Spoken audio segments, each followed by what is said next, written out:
In this video, we talk about geography, population and settlement, social science class 7. Social science class 7, geography, population and settlement. Geography is a study of earth. Human geography is a study of man and his surroundings. That is, human beings and his relationship with surroundings is human geography. Population geography is study of population. What is population? Demographics. What is demographics? The nationality, the changes in the races, the changes in the way the nation and its geographical features are, how in different regions different races come up, how in different times different settlements happen in different geographical areas like coasts or valleys or etc. How the different races are distributed on the continent, how certain races or certain people in certain areas their numbers grow or their features change. These are all the demographic phenomena which is studied in under population geography as a subject matter specialization. Population geography also studies the movements and mobility of the population, which is called migration. Migration is movements and mobility of a population. People may migrate from the areas nearer to equator towards the areas towards the Arctic. People may migrate from Tropic of Cancer and Capricorn towards more temperate or more tropic areas. So that is movements and mobility of the population. People move from river valleys to the deserts or things like that. The population geography also studies about evolution of the settlement of human beings on certain areas, which could be influenced by the race, which could be influenced by the language, by the religion, and things like that. So, the population geography and human geography also talks about which type of people following which religion or speaking which language are found more in which area or part of the earth. Now, what is race? Race is a biological grouping within the human species. There are different types of human species, you know, and today the man, that is what we are, is defined as Homo sapiens. Now, there were so many other people. The Neanderthals were there, Homo erectus was there, so many other species of human beings were there. Now, race is something, a subdivision of, a grouping of a certain type of people having a certain type of characteristics from within the human species. What are those characteristics? Mostly they are inherited and distinguishing characteristics. Distinguishing means what? Unique for certain race and not so unique for another race, different from another race. And what are these characteristics? These are mostly permanent, they are unique and they are uniform. Unique and uniform means what? If we are talking about, for example, blue eyes, most of the people will there have blue eyes. That is uniform. Permanent means what? They will continue to have blue eyes and their children may also have blue eyes. Unique means what? It is blue and it is not violet or red. So, certain inherited distinguishing characteristics which help us to group a type of people on biological basis within a human species is called a race. Now, racial types are based on certain traits. Traits means what? What you carry. Traits are those that you get inherited, hereditary. Shape of the head, facial features, how your cheekbones are, how your nose bones are, how your eye sockets are, shape of your eyes, how deep or big is your nose, what is the color of your eyeballs, what's the color of your skin, what's your stature, big or well built or tall or fat, or what is the blood group, most of the people are of which group. These things are certain traits which can be seen by others, which are distinguishing, which are unique and uniform for a certain group of people who technically form a race, a biological group. Now, what are the different types of groups that we have or that we study about? We study about Caucasians. Caucasians are people of the European region mostly. Negroids. Negroes are the people of the African descent. Mongoloids. Mongols are the people of the Asiatic region. And Australoids are the races found in Australia. There is nothing right or wrong, good or bad about a race. Race is nothing but a definition of a biological grouping within the human species, we have who have inherited distinguishing characteristics. Hereditarily, they have some permanent, unique, uniform visual features and traits like shape of the head, shape of the cheekbones, shape of the nose, shape and color of the eyes, color of the skin, color of the hair, stature, etc. Okay. Now, Caucasians, Caucasoids are Europeans found in Eurasia. They have a fair skin, dark brown eyes, wavy hair, and a narrow nose. They have a narrow nose, wavy hair, dark brown eyes, and a fair skin. Negroids are mostly found in the African continent. What they have? They have thick lips, long head, wide nose, woolly hair, dark eyes, and black skin. They don't have a fair skin. They have a black skin. They don't have brown eyes. They have dark eyes. They don't have a wavy hair. They have a woolly hair. They don't have a narrow nose. They have a wide nose. So this is the difference between Negroids and Caucasoids. Then what is Mongoloids then? Mongoloids are usually found in Asia. They are called Asian American race and they are found mostly in East Asia. They have light yellow to brown skin, not black, not fair, light yellow to brown skin.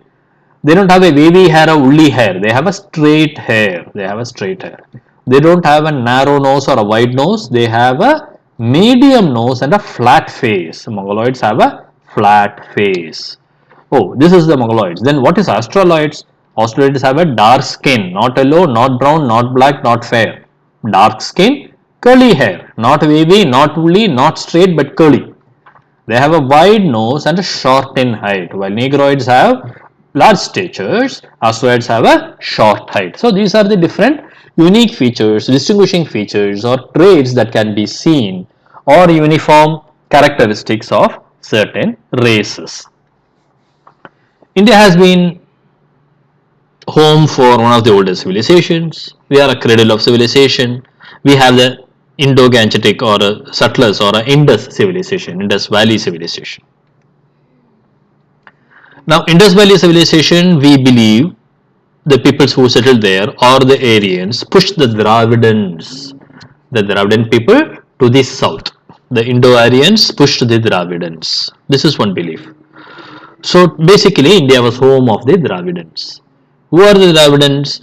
The famous Chola, Chera, Choya, Pandya kings. The Chola, Chera, and Pandya. Choya, Chera, Pandya kings were the rulers of the Dravidian people. The Tamil, Telugu, Kannada, Malayalam, Tulu were the languages spoken by the Dravidian people. So if you lived in the areas ruled by Chera, Chola, Pandya, if you were speaking Tamil, Telugu, Kannada, Malayalam, Tulu, then you were considered to be part of the Dravidian race and you were the people who were potentially pulled or pushed by the Indo-Aryan race and moved forcibly from your place where the Indus Valley civilization existed or came up. Now what is special about the race? Races normally have a specific religion also. What is a religion? Religion is a system of faith. Religion is a particular form of worship. Religion is a belief that bonds and binds people together. So religion is a part of your culture that helps you to bond and bind together with people of similar faith, similar belief, similar form of worship and followers of similar gods. That is religion. So religion is a symbol of group identity. As an individual, you may not believe in God, you may not pray every day, you may not talk to God. But as a group, you may be forming part of a group that believes in a certain identity, certain cultural rallying point, certain belongingness, certain togetherness, which could be Islam, which could be Christian, which could be anything. So religion is a symbol of group identity. It is a system of faith. It's a form of worship. It bonds and binds people together. Now there are certain religions which are universalizing. What is universalizing? It is religion like Christianity, Islam and Buddhism. Another type of religion is ethnic religion. Ethnic religion is Judaism, Hinduism, Japanese Shintoism and all. By birth you get into that religion. You don't normally come from elsewhere and join that religion. That is ethnic religion. Tribal or traditional religion. This is animism, shamanism and shamans. The shamans and animism are traditional religions found in very small pockets where people privately follow those rituals. Now, India was home to very many other religions also. For example, Buddhism was born in India and they pray at viharas. Christianity had come to India. Christianity people pray in churches. Islam also was widely practiced in India. Islam was founded later after Christianity, and people who follow Islam religion are called Muslims and they pray in mosque. Jainism is a religion founded by Mahavira in India, and Jains pray at Basadi. Judaism, the people who follow Judaism pray in synagogue, while Zoroastrians pray in Agiari. So these are the different places of worship or different religion. So this is also one of the factors that people consider when people try to define a race or people try to identify a distinguishing feature, etc. Okay. Now English is one of the most widely spoken languages. Chinese is another widely spoken language. Now after Chinese and English, the other languages that are widely spoken are Hindi by around 600 million people, Spanish by 500 million people, French by around 300 million people, Arabic by around 300 million people, Bengali by around 300 million people, Russians by around 300 million people, Portuguese by around 300 million people. So these languages are spoken by a lot of people. Now how come certain languages were spoken by a lot of people when when you hear the word Spain or Spanish, you remember one country in Europe. When you remember the word Portuguese, you remember one country in Europe. How come you so many people are speaking Portuguese or Spanish or French? That is because during the colonial history, during the periods when the European powers went around the world and established colonies, the French, the Dutch, the Spaniards, the Portugals, the Italians, all those people, along with the British, went to different parts of the world and formed colonies. So wherever there were a Portuguese or a Spanish colony, people there naturally learned to speak Spanish and Portuguese. So the speakers of these languages, French, Spanish, German, Portuguese, etc., there were a lot number in the world. Now, what is language per se? Language is a force of socialization. Language is a force of socialization and is a form of communication. Language can be written or oral, and it is only meant for transmission of ideas. Language is a force of socialization or form of communication, but the purpose or the intention or the result or the requirement for a language is only transmission of ideas. Now, language is necessary for functioning of the political, economic, or social or religious systems. If you want a religious system, then you have to speak about what is God, why God, how do you pray to God, what the God does for you, what you have to do for God. For that, you need a language. Likewise, for economics, what you sell, how you buy, why you buy, how you produce, what you produce, when you produce, to whom you give, and how is consumption happening, and whether somebody gets utility of it or value of it, they can convey to you only when there is a language existing. The ideologies, the opinions, the principles can be shared in a political space only with the help of a language. In India, we have 22 plus major languages spoken by around 97% of the population. I mean, the rest 3% speak other languages. So there are languages which are spoken by less than 1,000 people in India. Basically, when India became independent, there were about 400, 500 different languages. Some of them did not even have a script of their own or pronunciation of their own. They just had a vocabulary. The famous languages of North India are Kashmiri, Urdu, Punjabi, Hindi, Rajasthani, Gujarati, Bengali, Assamese, etc. Now, the Arabic, the Persian Urdu, and the Sanskrit mixed together to form sort of a Hindi. Hindi uses a Devanagari script. When we talk about South India, which is today the home of the Dravidian race, you speak about Tamil, Telugu, Malayalam, Tulu, Kannada, etc. as the languages. Now, there are different means of communication today. The information communication technology has developed so much. The world is moving fast, that technology is advancing fast. So today, communication is a skill. Today, communication is a skill. So it is not just a force of socialization or a form of communication, but it is a skill. Electronic media today has made it very easy for learning another language, for learning the pronunciation, or getting translated or transliterated. So that is the thing about languages when we talk about population or human geography. Settlements. People used to settle in different places for different reasons. Earlier, when man was working as a growth from animal to something else, there was no goal or ambition or plans. So man was a hunter, then man became a gatherer, then man became a farmer by having a settled lifestyle and agricultural practices. So as a hunter and gatherer, he can live in any forest or a cave or wherever it is, because he will keep on moving, and wherever he moves he will find something good. But when he started settling, he wanted to ensure that wherever he is, things that he need are in and around. So settlement of human beings happened around places where his basic needs are met. It could be proper soil for growing food. It could be water for his agriculture and personal needs. It could be so many things. So there are two types of settlements. One is a compact settlement, which is nucleated, which means a large number of houses are built very close to each other. There is a compact settlement. Sometimes they are built along the river valley, or along the ridge, along the road, along the river plain, along the coastal plain. That is compact settlement. Mostly you find it in peninsular India, Indo-Gangetic plain and all. Another is dispersed settlement. What is dispersed settlement? The settlements are dispersed far and wide.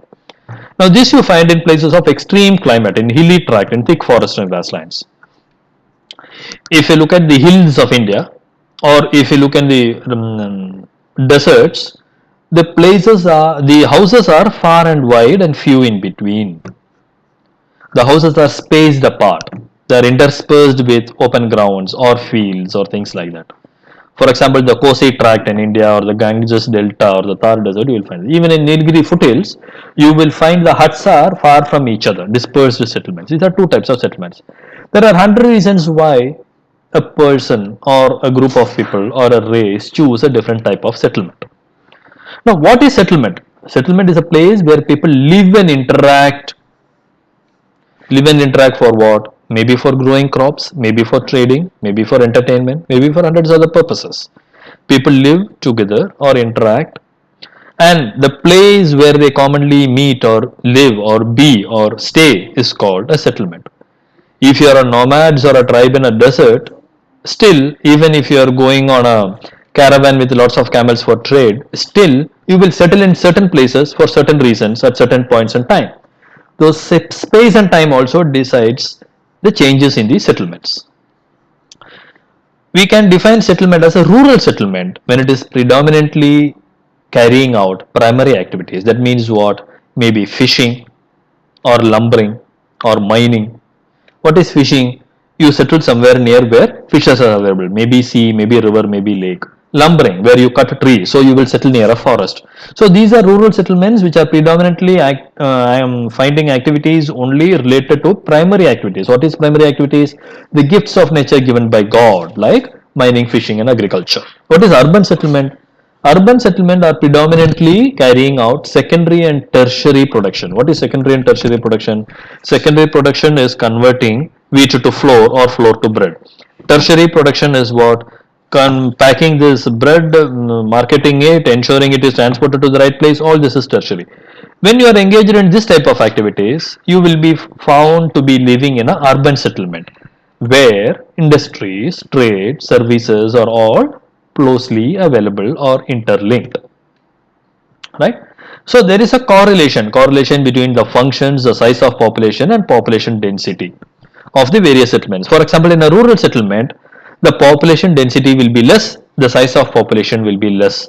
In an urban settlement, the size of population will be more, the density of population will be more. What is density of population? Density of population is how many people live in a small square feet or square kilometer of land. So in one square kilometer of land, if 100 people live, you can call it as rural settlement.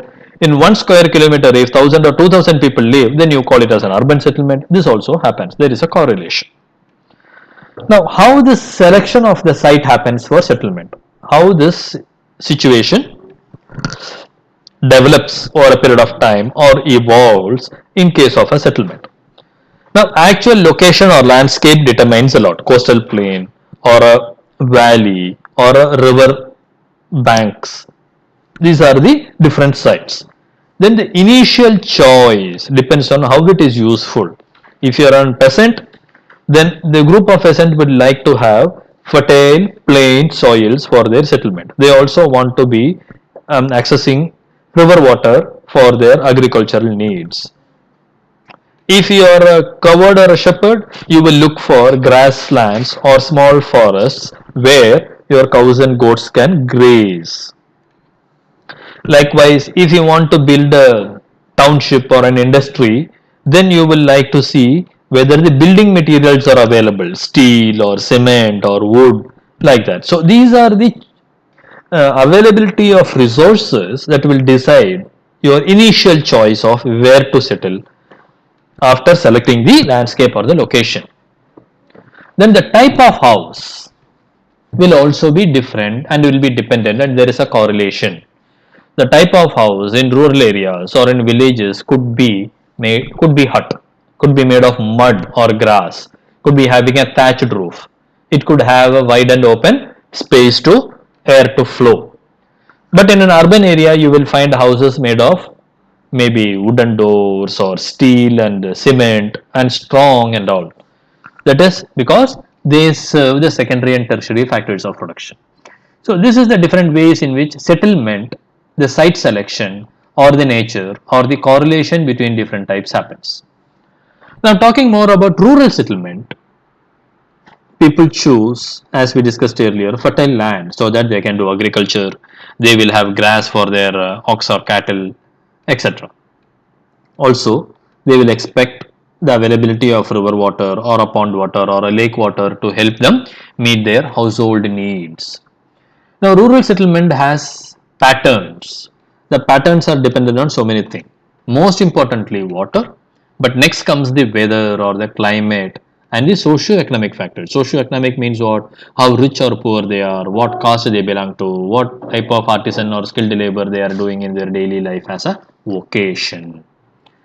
Now there is something called a linear settlement. What is linear settlement? Houses are arranged in one long line, one after another, on either side of maybe a road or railway line today, or on either side of the river or a canal in those days, or on the sides of the valley.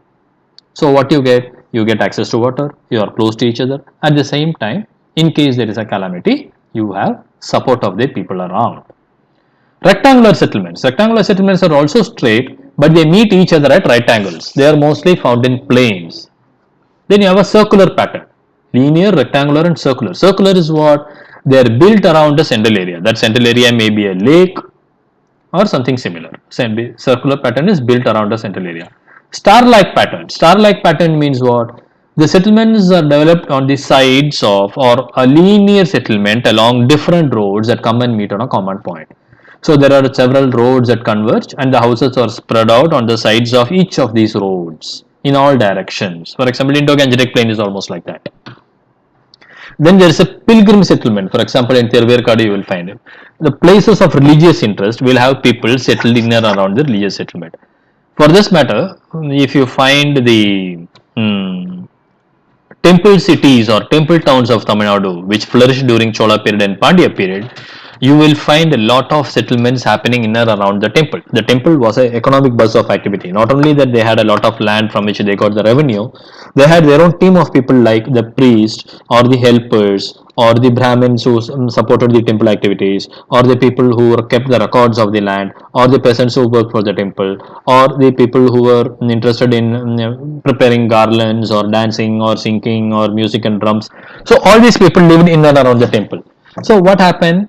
For example, if you take the example of Madurai Meenakshi temple, there are square pattern, not star, not circular, not rectangular, square pattern of roads around the Madurai Meenakshi temple. That road is called a Veedi. So you have Masi Veedi, Mada Veedi, like that you have multiple roads, multiple squares around the temple on which people are settled. Today there are shops, there are commercial establishments, there are residences, there are everything on those roads, on either side of these roads. And these roads form square enclosure around the all sides of the temple. So this could be considered as one type of pilgrim settlement also. Now there are 2 points which are also part of rural settlement. One is called a wet point. What is this type? This type is a site where reliable water is available. Maybe a well, maybe a river, maybe a pond, maybe a lake, whatever. A reliable water source is available. That is called a wet point. A dry point. Dry point is in low-lying areas where regions of extreme dampness maybe in deserts also. Dry point settlement is where they are in low-lying areas. Now, we have talked a little bit about the rural settlements. We have talked a little bit about the rural settlement. Now, let us talk about the urban settlement. Urban settlement, there are many types of urban settlements. Now, we have seen that urban settlements are those that normally cater to people who are engaged in secondary and tertiary production. Now, urban settlement also has other specialities. Urban settlement is a word used for cities and towns, right? Now, an area is called urban, and the definition is mostly based on size of population. As we said, in villages it is less densely populated and less number of people, but in towns and cities more number of people, more densely populated. So, size of the population, the occupational structure. If everybody is an agriculturalist and a peasant, you normally don't call that as an urban settlement. And the type of administration also decides whether it is urban. For example, in today's language, a municipality or a corporation can never be a rural settlement. It has to be an urban settlement. So, type of administration also decides the definition. Now, what is a town? Town is, say, a population of 5,000 or odd people. When thousands of people live in a place, it is called a town. The administrative town or a cantonment town where defense related people are there. Education city, for example, where schools and colleges are there. Health city, where everybody or every building or every person is health sector related. So, this is a town. Thousands of people, some 5,000, 10,000 people.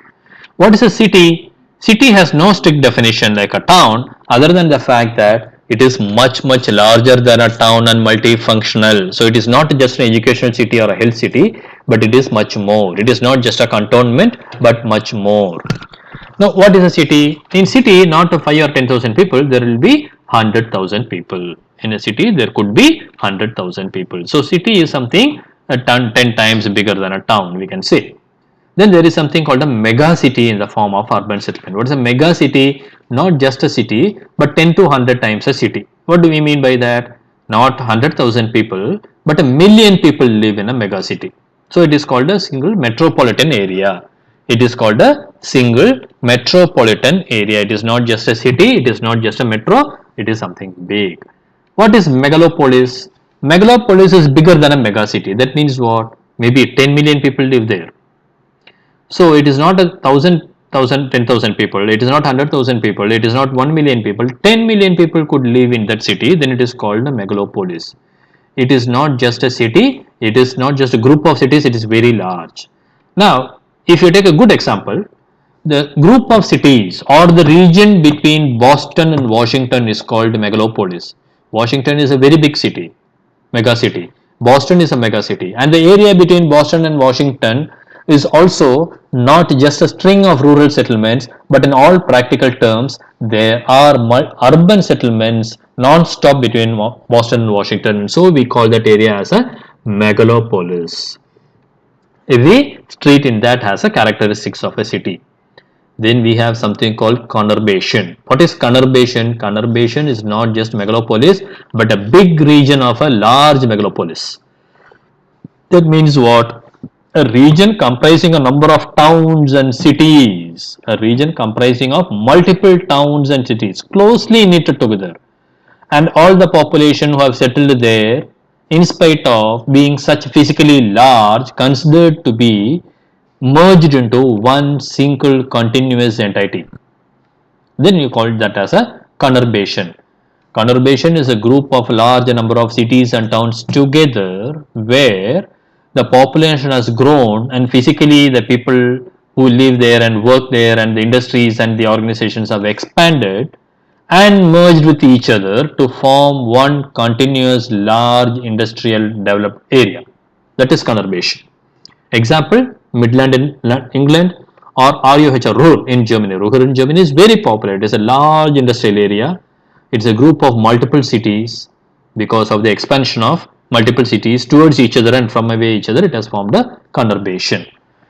In Indian context, we can call Mumbai as a conurbation because in good old days, Mumbai and Thane were far away. Now Thane, not only Thane is part of Mumbai, even people from Pune go to Mumbai for their daily work. Likewise, Gurgaon can be called as a conurbation from Indian perspective. Gurgaon was a place far away from Delhi once upon a time. Now Gurgaon and Delhi is part and parcel of each other for the people who work in intercity roles. So this is what we have to discuss regarding the rural and urban settlements, why people settle, what is the human geography, and things like that. Thanks for listening to this video. We were talking about population and settlement as geography as a part of Standard 7 social lines. Please keep coming back for other videos.